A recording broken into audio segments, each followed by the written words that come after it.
Okay, and I'm just labeling everything here, and one thing about it, you don't have any confusion. Somebody could even come along behind you and know exactly where to hook this stuff up to, and it's also a good way to making sure you don't forget and leave a connector off. And I wanted to point another thing out here on this connector. Even though this thing is pulled back and pressed as far as it can go, you get these connectors and they just don't want to come off.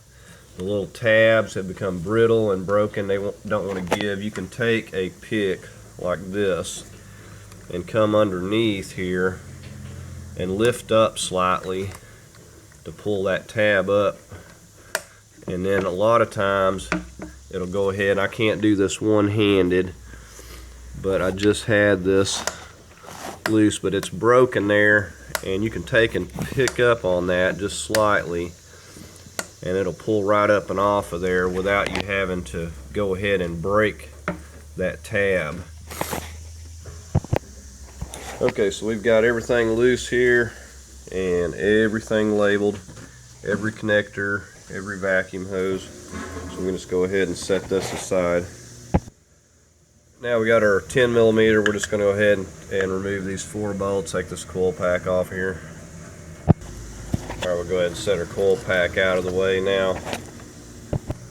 Okay, now you can't really see these, but there you can feel them. There's a couple of 13mm right down here holding this bracket for your power steering reservoir. So we just need to get those two 13. Be careful, don't drop them. And we'll be able to free this up where we can just move this kind of out of our way and be able to work here. Okay, now we have this loose. Let's see, we can move it all around where we need it, and there's the 2 little bolts that came out of there. Alright, so with that,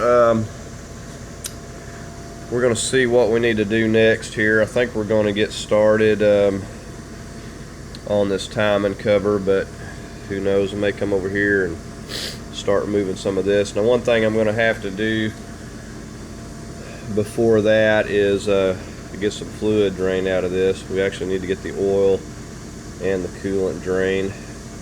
I hadn't done either one of those. Okay, I've got the cap off up here, and let me show you. Come over here to the driver's side, and in case you didn't know, right there, you can see that is just twist that. I had to actually use a crescent to turn it right there because it was a little stuck. We're just draining the coolant right now. We're going to get the oil out of it here in a minute as well. And while we're waiting on that to drain, we're going to get up here with our 10mm and go ahead and get this thermostat fuel tube housing here off. And there's just a couple of tins, and there's also, we're going to have to get over on this side. What I do is just take that clamp loose there, just take this whole thing off. Okay, I'm just popping off this for the overflow here. We'll get that out of the way, and we'll just lift this whole thing. We can squeeze it out here. We'll just keep the bolts in there so we don't lose them. Just take this whole thing and set it out of the way.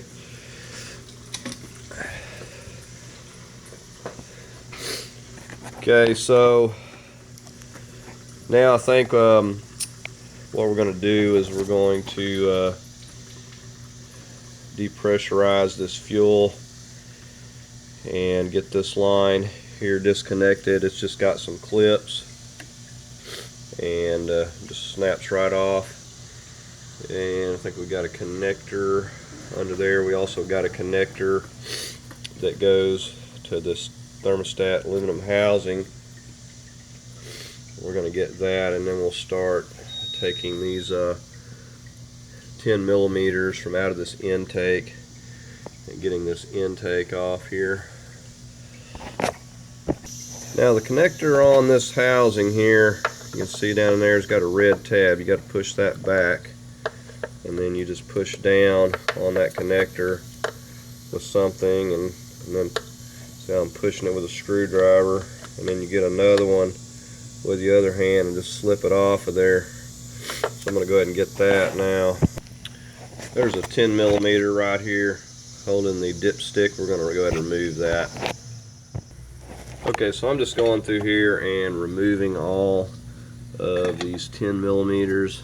I believe I got 1, 2, 3, 4, like 5 or so on there, and I've been able to get to them. I'm just using just a little extension and my 10 millimeter socket there, and we're just going to go ahead and get all these out here and get this part of this intake off. Okay, with those 5 10 millimeters out, we can remove this part of the intake. Just going to squeeze here and undo that and set this out of the way. Right now we're just moving this housing. I'm just using my little 10 millimeter ratchet wrench here, and we got 3 bolts. We got 2 on the bottom there, and we got 1 up here on the top. And then my least favorite part is removing this piece of hose from this piece of pipe, which it sticks on there pretty good. I usually have to wind up using some WD-40 and prying a little bit with a screwdriver. And when I put this back, if I use the same piece of hose, because it's really difficult to get off here as well, I'll double clamp it so I don't have any leaking problems. I've had that happen before. It seems like once you disturb it, it wants to leak there. It's very hard to get to later, so I'll double clamp it. Okay, the WD-40 seemed to do the trick. Sprayed enough around there and wiggled that thing loose. Alright, so since we are over here, I guess we need to go ahead and get this power steering loose. We've got some 13s, got 3 of them right there, and we're going to get those loose. And once we get that loose, it'll free it up from that front timing bracket, metal bracket up there, and we can also pull it more out of the way to get it out of our way as we need it to work on this. So those are 13s. We're just going to go ahead and get those 3 out of there. Okay, we got our 3 bolts out of the power steering pump there. Got them laying up here. Now we're also going to take these 15 millimeters out of this bracket. We've got 2. We got 1 there. We got 1 up there. We're going to go ahead and take that loose. Okay, for my bottom, I'm using my 15 ratchet wrench to get that one. There's not really enough room to get in there with a socket and do anything. Okay, now that we've got that bracket out of the way, we can pretty much move this anywhere we want. We've got a connector right down here that we need to get to from the bottom. I believe it's a 15 millimeter. I'm pointing right to this. There's a 15 millimeter. It kind of holds this, keep it from moving. We're going to get that out so it gives us more slack to kind of move this around without bending anything. And other than that, we're ready to go ahead and start working on the front of this. We're going to jack this up a little more and get to our 15s, I believe, up in the front cover there. Okay, for that power steering line, there was the one right here I freed up, a 15, and on top of that, you come under here where the transmission meets the engine right here, you've got a couple more, and I just freed those up and stuck them back, stuck all the bolts back where they go so I'm not losing them. Okay, so the next thing, we're just going to pull this out of the way a little bit, and we're going to work on getting this engine jacked up a little more. And you can see how much slack we have now. With a lot of this moved, we can kind of move this around to where we need it and wiggle it around. Okay, I just want to show you about where I've got this, and we have to jack this thing up to where we can get to these boats. If we can get that bottom one out of there and slide it out, then we can get these top two. We've got 3 of them. Got one where my ratchet is, we got one right in here, and then one right there. So we got to get it up high enough to where we can slide all those bolts out. And you can see about how I've got it right here. So we're just going to go ahead and work on getting those out, and I've got blocks under here for safety. You know, definitely don't rely on your jack. So we're just going to go ahead and get started on this. Okay, so we got our 3 bolts out, and you can see how long those are, and we're ready to start wiggling this out of here. And so there's no way I can do it one-handed, I don't think, but we're going to go ahead and get that out of here now. Okay, now it will come out of there just like that. You just have to kind of work with it and wiggle it around, and I kind of like brought it like almost up through here after kind of bringing it around a little bit. Just got to kind of turn it and work with it to get it the best way you can. Next piece, I'm just going to finish removing the front of this cover, and then we'll get that tensioner loose and work on getting this belt and everything out of here. Alright, so I've just removed these 8mm. They're easy to get to except for the back one. There's one right back in here, about where my finger's pointing, and that one's a little bit more difficult to get to. Okay, so we're just going to go ahead and get a 13, and we'll get this tensioner bolt loosened up here, and we'll get a little quarter drive on one of my little ratchets, and we'll turn that back to loosen this up so we can slip this belt off.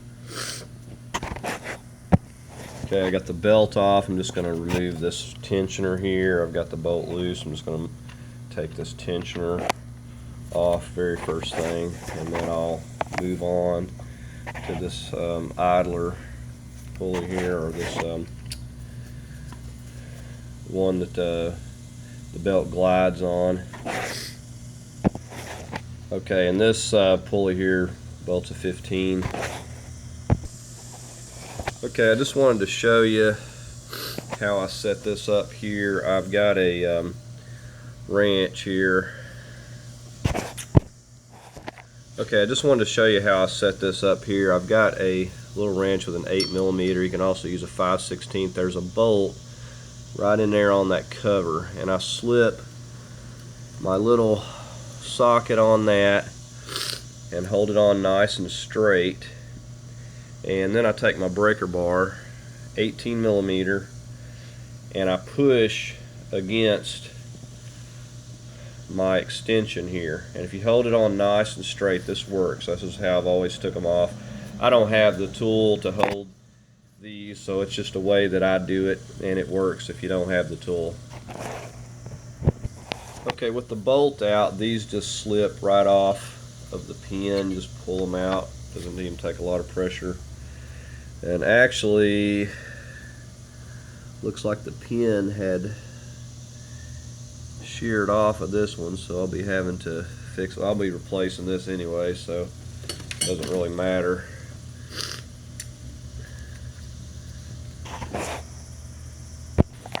Okay, I was just sitting here looking at this, and you could see where this had been spinning on there, how it's kind of galled it up. I have not seen one of these pins snap like this.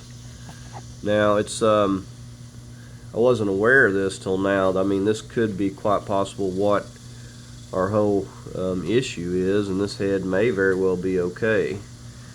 So I know the oil had gotten severely low because the oil pan had gotten busted on this thing, but this this may be our issue. So I'm gonna see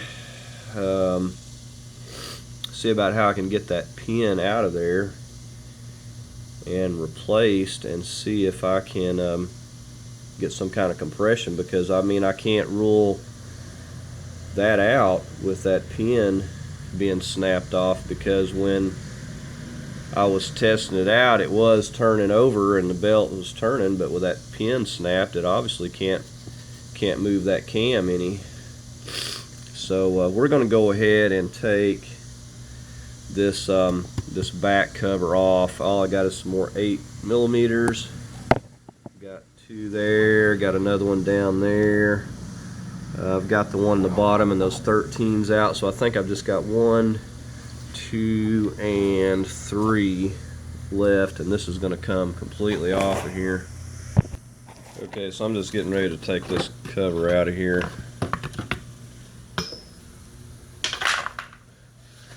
And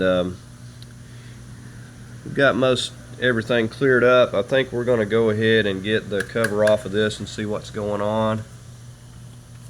Don't really know what I'm going to see in there. I mean, it could be that this cam has completely seized up in there, and why that snapped, I don't know. I've never seen that before, and I've worked on quite a few of these.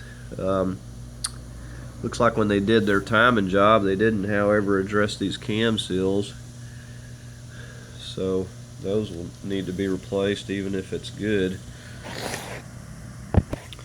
Okay, these are 8mm. We've got them all around the perimeter, and we've got 2 here in the middle as well. And we'll have to also disconnect this cam sensor, 8mm, and lay it out of the way. Alright, we've got this entirely loose here, and it's ready to come off up here. I'm just going to get this out of the way for a second.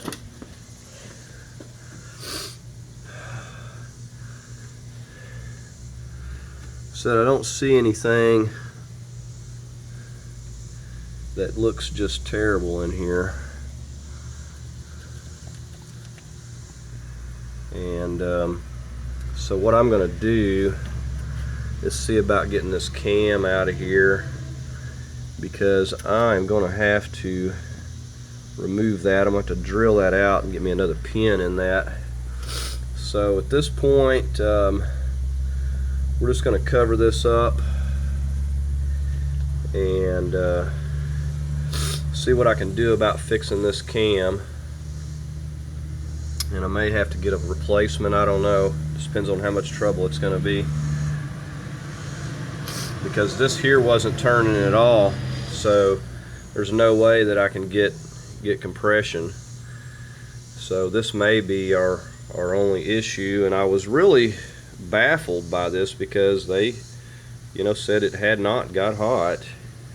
So I mean, 99% of the time you'd never have, you know, head gasket issues unless it's overheated, you know, besides it just wearing out. So I'll follow up when I figure something out on this.